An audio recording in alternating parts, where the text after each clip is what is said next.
In the name of Allah, the most merciful, the most compassionate.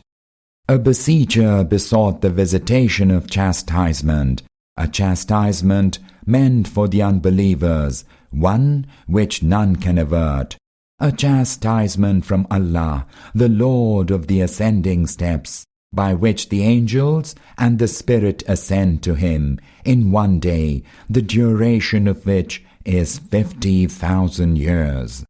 So, O Prophet, persevere with gracious perseverance.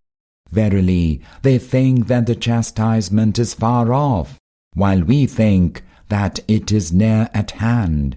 It shall befall on a day whereon the sky will become like molten brass, and the mountains will become like dyed tufts of wool, and no bosom friend will inquire about any of his bosom friends, although they shall be within sight of one another. The guilty one would fain ransom himself from the torment of that day by offering his children, and his spouse, and his brother, and his kinsfolk who had stood by him, and all persons of the earth, if only he could thus save himself.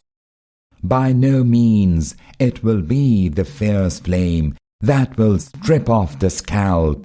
It shall insistently summon him who turned his back and retreated, and amassed wealth and covetously hoarded it.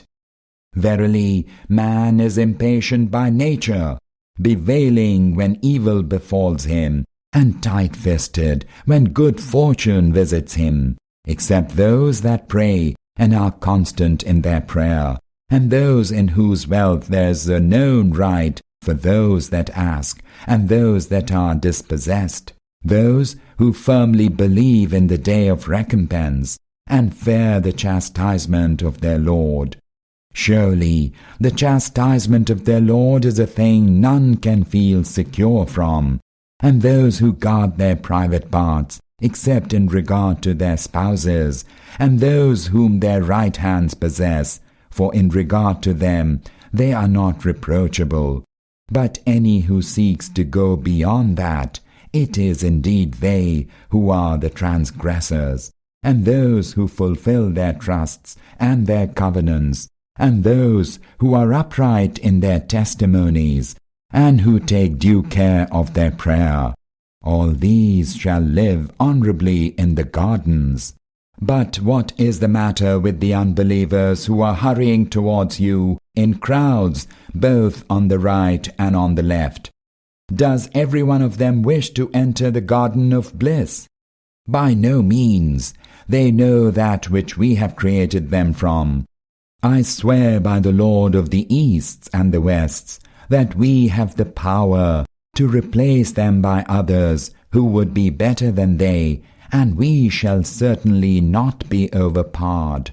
So leave them to engage in vain talk and to amuse themselves until they come face to face with the day which they are promised. The day on which they will hastily come forth from their graves, as though they were hurrying on to the altars of their deities. Their eyes will be downcast, and disgrace will overwhelm them. Such is the day that they were promised.